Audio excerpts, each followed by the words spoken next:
May mga katotohanang masakit pakinggan pero mas masakit mabuhay ng hindi alam ang totoo. May mga lalaking mahusay magsalita pero salat sa gawa. May pagmamahal na maganda sa simula pero hungkag sa dulo. Ang tanong ay, handa ka bang makita ang realidad bago pa mahuli ang lahat? Hindi lahat ng nagbibigay ng oras ay nagbibigay ng puso. Hindi lahat ng sweet na kilos ay may paninindigan. Ang tunay na pagmamahal ay tahimik pero matibay. Ang huwad ay maingay ngunit mabilis maglaho. Sa pilosopiyang Stoic malinaw ang isang aral ni Marcus Aurelius. Ang halaga ng isang tao ay makikita sa kanyang mga ginagawa, hindi sa kanyang mga sinasabi. Dito nagsisimulang mabuo ang tunay na pag-unawa sa pag-ibig. Hindi emosyon ang batayan kundi karakter. Kaibigan at kapatid, muli, inaanyayahan kita na mag-subscribe sa ating channel para lagi kang updated sa mga bagong videos na aking gagawin at paki-share na din ito sa iyong mga kaibigan at tayo nang baguhin ang pananaw natin sa buhay. Ang kaalamang ibinabahagi rito ay hindi para manira kundi para magmulat. Hindi ito laban ng babae at lalaki. Ito ay laban ng katotohanan kontra sa ilusyon. Sa mundong puno ng pangako, kailangan ang malinaw na mata. Ang Stoic ay hindi naghahabol ng lambing kundi naghahanap ng integridad. Kapag naunawaan mo ang mga senyales, mas nagiging payapa ang puso. At sa kapayapaang iyon mo makikilala kung alin ang totoo at alin ang peke. Senyales number 1, ang hindi pagtutugma ng salita at gawa. Ang isa sa pinakamalinaw, ngunit madalas hindi binibigyan ng sapat na pansin. Maraming lalaki ang mahusay magsalita, lalo na sa mga unang yugto ng ugnayan. Madaling bumuo ng pangako kapag wala pang hinihinging pananagutan. Ngunit sa oras na kailangan ng konkretong aksyon, doon lumalabas ang tunay na anyo. Ang salita ay kayang likhain ng emosyon sa loob lamang ng ilang segundo. Ang gawa ay produkto ng disiplina at malinaw na pagpapasya kapag ang sinasabi ay palaging nauuna. Ngunit ang kilos ay laging nahuhuli, may problema sa pundasyon. Hindi maaring sabihing mahal ka kung paulit-ulit kang napapabayaan. Ang pag-ibig na totoo ay hindi nag-iiwan ng puwang para sa pagdududa. Sa pilosopiyang Stoic, ang karakter ang siyang ugat ng lahat ng kilos. Hindi sinusukat ang intensyon sa intensyon din, kundi sa paulit-ulit na gawain. Ang isang lalaki na seryoso ay hindi kailangang paalalahanan palagi. Kusa niyang pinapantayan ang kanyang mga salita dahil alam niyang ang tiwala ay binubuo, hindi hinihingi. May mga lalaking mahusay sa pagpaparamdam kapag magaan ang sitwasyon. Ngunit sa oras na kailangan ng sakripisyo, nagiging mailap ang presensya. Hindi ito usapin ng oras, kundi usapin ng pagpapahalaga. Ang inuuna ay palaging nagagawa ng paraan at ang hindi mahalaga ay laging may dahilan. Kapag patuloy mong tinatanggap ang hindi pagtutugma ng salita at gawa, may kapalit ito. Unti-unti nitong inuubos ang tiwala at kapayapaan ng loob. Ang Stoic ay marunong umatras kapag malinaw na ang senyales. Hindi dahil wala ng pakiramdam, kundi dahil may respeto sa sarili. Sa puntong iyon, nauunawaan na ang tunay na pagmamahal ay nakikita sa gawa, hindi sa pangako. Senyales number 2, kapag ikaw ay hindi kailanman nagiging prioridad. Madaling makita ang senyales na ito kapag sinuri ang paulit-ulit na kilos. Sa simula, laging may dahilan kung bakit nauuna ang iba. Habang tumatagal, nananatili kang naghihintay sa gilid ng kanyang mundo. Ang pagiging pangalawa ay unti-unting nagiging normal sa araw-araw. Sa ganitong kalagayan, nawawala ang pakiramdam ng seguridad. Ang taong may tunay na malasakit ay kusang naglalaan ng oras. Hindi kailangang perpekto ang schedule para ipakita ang presensya. Kapag mahalaga ka, hindi ka isinasantabi ng walang malinaw na dahilan. Hindi mo kailangang maghabol para lamang mapansin. Ang pag-ibig na totoo ay nagbibigay ng kapanatagan, hindi pag-aalinlangan. Sa pilosopiyang Stoic, ang oras ay malinaw na salamin ng pagpapahalaga. Kung saan niya inilalagay ang oras, doon makikita ang kanyang prioridad. Hindi sapat ang salitang abala kung palaging may panahon para sa iba. Mas may bigat ang gawa kaysa sa mahahabang paliwanag. Ang kakulangan sa oras ay madalas indikasyon ng kakulangan sa intensyon. May mga lalaking lumalapit lamang kapag maginhawa ang sitwasyon. Kapag tapos na ang problema, saka ka muling naalala. Hindi ito aksidente, kundi nakasanayang paraan ng pagtrato. Ang ganitong asal ay nagpapakita ng kawalan ng malinaw na direksyon. Hindi ka kasama sa plano, kundi pansamantalang pahinga lamang. Kapag patuloy na tinatanggap ang ganitong trato, may unti-unting kapalit, nababawasan ang tiwala at humihina ang paninindigan sa sarili. Ang Stoic ay hindi humihingi ng halaga mula sa ayaw magbigay. Kapag malinaw na hindi siya inuuna, marunong siyang umatras. Dahil ang tunay na pagmamahal ay hindi kailanman naglalagay sa iyo sa huli. Senyales number 3, kapag kulang sa emosyonal na presensya, maraming lalaki ang pisikal na naroon, ngunit wala sa lalim ng usapan. Naririnig niya ang sinasabi mo, ngunit hindi niya tunay na inuunawa. May oras siya para makipagkita, ngunit wala siyang oras makiramdam. Ang ganitong presensya ay parang anino na laging kasunod ngunit walang init. Sa ganitong sitwasyon, nagsisimulang maramdaman ang tahimik na pag-iisa. Ang emosyonal na presensya ay hindi tungkol sa solusyon kundi sa pakikinig. Hindi lahat ng problema ay kailangang ayusin agad. Minsan sapat na ang pakiramdam na may nakakaunawa. Kapag ang tugon ay laging malamig o palaging iniiwasan ang seryosong usapan, may kulang. Ang pag-ibig na totoo ay marunong manatili kahit hindi komportable ang paksa. Sa pananaw ng Stoic, ang koneksyon ay bunga ng atensyon at paggalang. Ang taong may malasakit ay hindi natatakot sa lalim ng damdamin. Hindi niya tinatakasan ng emosyon dahil alam niyang bahagi ito ng pagiging tao. Ang pag-iwas sa emosyon ay hindi lakas kundi pagkatakot, at ang takot na iyon ay unti-unting sumisira sa ugnayan. May mga lalaking marunong sa saya, ngunit nawawala sa bigat. Kasama sila sa tawanan, ngunit hindi sa paghilom. Kapag seryoso na ang usapan, nagiging mailap ang kanilang presensya. Hindi ito kakulangan sa talino, kundi kakulangan sa malasakit.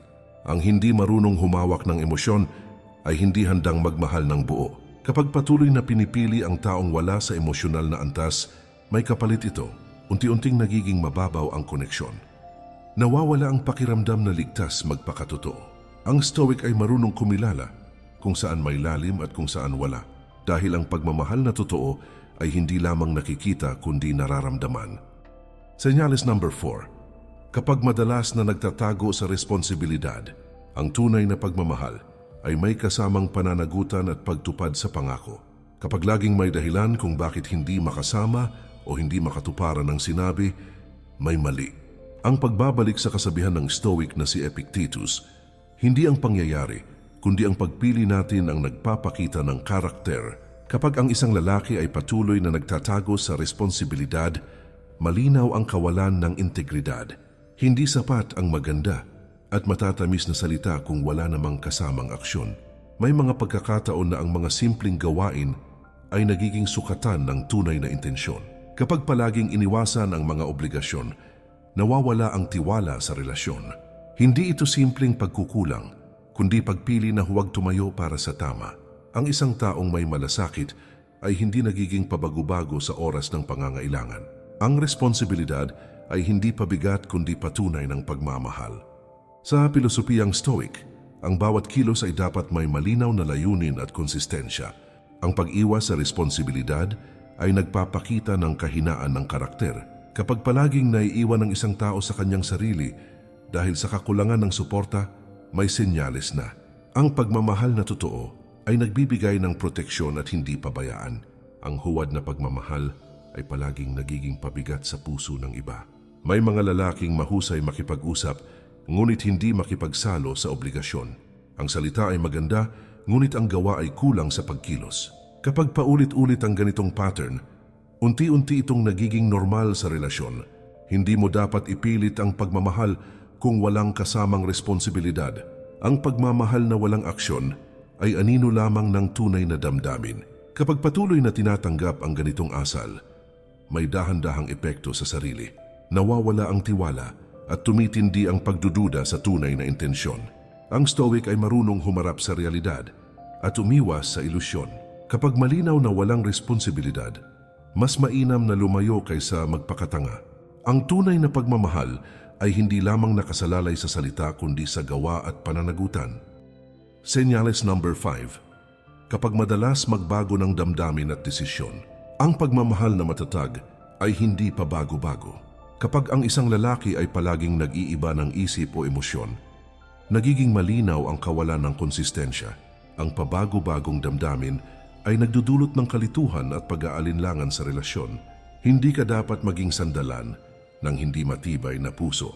Ang tunay na pagmamahal ay nagbibigay ng katiyakan, hindi ng pagdududa. May mga pagkakataon na ang salita ay sabay sa damdamin, ngunit panandalian lamang. Kapag palaging may pagbabago, nawawala ang tiwala at seguridad sa isa't isa. Ang isang lalaking hindi matatag sa emosyon ay hindi handa sa seryosong relasyon. Ang konsistensya ay bunga ng karakter at disiplinang panloob. Ang pabago-bagong damdamin ay anino ng kawalang kahandaan at paninindigan. Sa pilosopiyang Stoic, ang katahimikan at katatagan sa desisyon ay tanda ng karunungan. Ang taong pabago-bago ay madaling maapektuhan ng panlabas na pangyayari. Kapag ang relasyon ay laging nagbabago, ayon sa mutual interest nawawala ang pundasyon. Ang pag-ibig na totoo ay nananatili kahit may hirap at hamon. Ang huwad na pagmamahal ay mabilis maglaho sa unang pag-ulan ng problema. May mga lalaking mahusay sa simula, ngunit lumalayo kapag may hamon. Ang pabago-bagong damdamin ay nagiging sanhi ng pagod at pagkasira ng tiwala. Hindi mo dapat pilitin ang sarili sa relasyon na puno ng hindi matatag na emosyon. Ang isang matatag na puso ay hindi nagpapadala sa tukso ng kaginhawaan o takot. Ang tunay na pagmamahal ay nakikita sa patuloy na pagpili kahit mahirap. Kapag patuloy na tinatanggap ang pabago-bagong damdamin, unti-unting nasisira ang kapayapaan ng loob. Ang Stoic ay hindi nag-aasa sa emosyon ng iba para maging payapa. Kapag malinaw ang kakulangan sa konsistensya, mas mabuting humakbang pabalik. Ang tunay na pagmamahal ay hindi nakasalalay sa hangin at mood kundi sa matibay na paninindigan. Ang puso na matatag ay hindi naguguluhan sa pabago-bagong damdamin ng iba.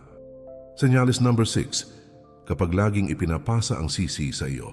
Ang tunay na pagmamahal ay may kasamang pananagutan sa sariling kilos. Kapag ang isang lalaki ay palaging nagtatabi ng pagkukulang at ibinabato sa iyo malinaw ang kawalan ng integridad. Ang pag-ibig na puno ng pagtuturo ng sisi ay nagdudulot ng pagod at kawalan ng kapanatagan.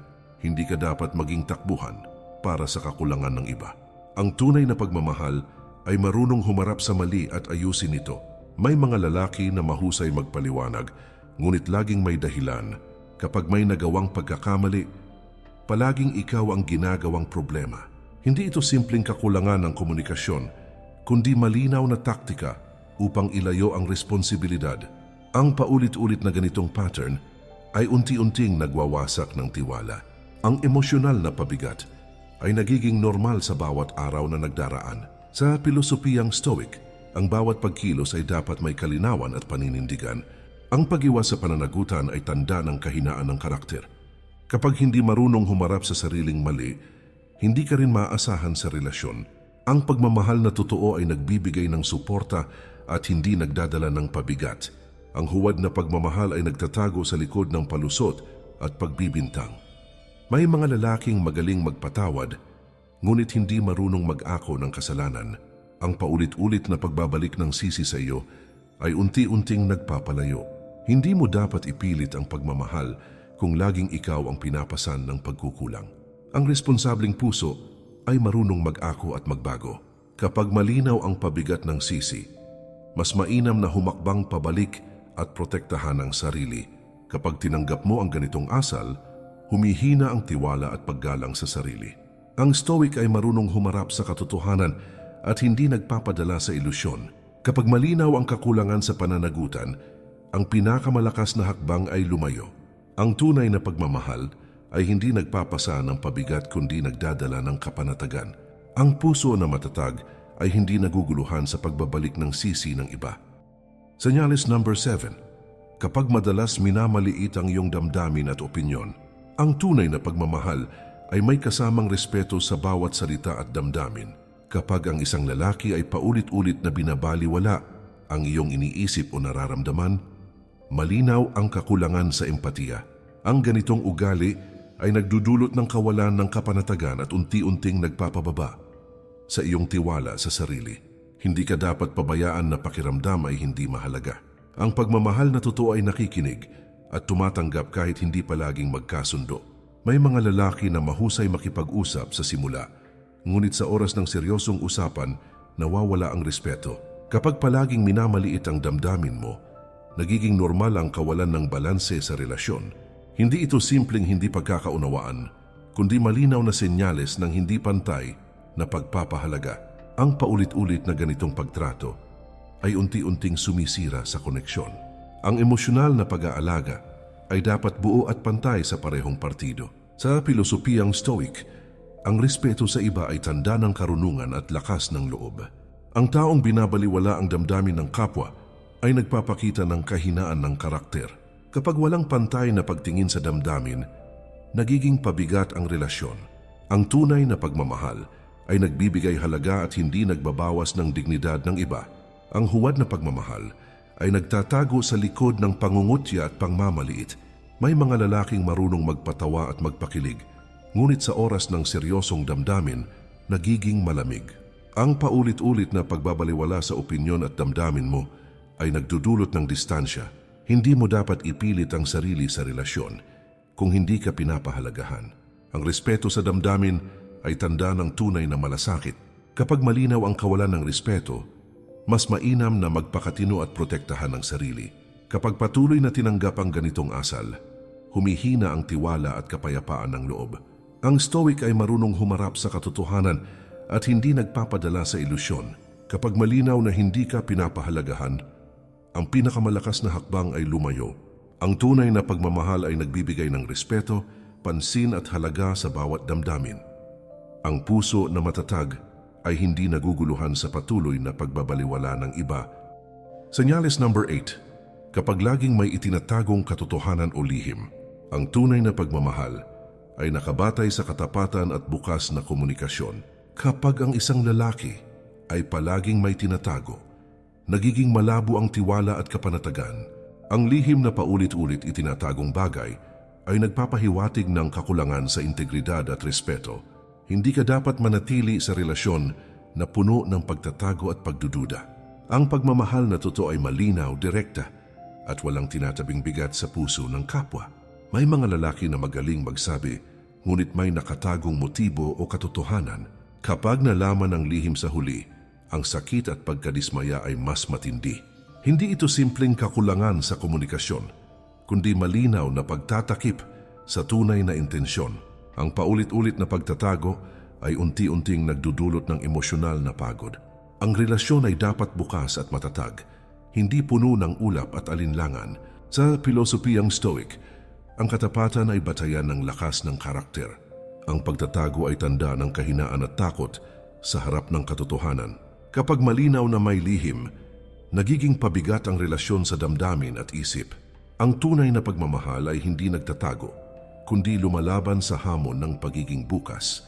Ang huwad na pagmamahal ay nakatago sa likod ng katahimikan at panlilinlang.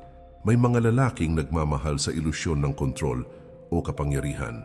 Kapag may lihim, siya lamang ang nakikinabang at ikaw ang napapabayaan. Hindi mo dapat ipilit ang sarili sa relasyon na puno ng pagtatago.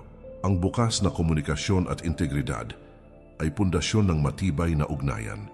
Kapag malinaw ang pagtatago, mas mainam na humakbang pabalik at pahalagahan ang sarili. Kapag patuloy na tinatanggap ang ganitong asal, humihina ang tiwala at emosyonal na katatagan.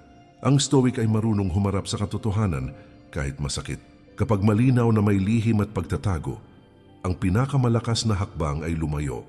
Ang tunay na pagmamahal ay walang puwang para sa pagtatago at panlilinlang. Ang puso na matatag ay hindi naguguluhan sa tinatagong katotohanan ng iba. Mahalagang maintindihan na ang pagmamahal ay hindi palaging mukhang iniisip natin. May mga ugnayan na maganda sa panlabas, ngunit hungkag sa loob. Ang bawat senyales na tinalakay ay paalala ng kahalagahan ng katotohanan, integridad at sariling pagpapahalaga. Ang Stoic na pananaw ay nagtuturo na ang kapayapaan ng loob ay bunga ng malinaw na pag-unawa sa realidad. Hindi natin kontrolado ang ibang tao, ngunit kontrolado natin ang kung paano natin tinatanggap at pinapahalagahan ang ating sarili. Ang tunay na lakas ay hindi nasusukat sa pagtanggap sa huwad na pag-ibig, kundi sa kakayahang kilalanin at umalis kapag kinakailangan. Hindi ito tanda ng kahinaan kundi ng tapang at malinaw na paninindigan.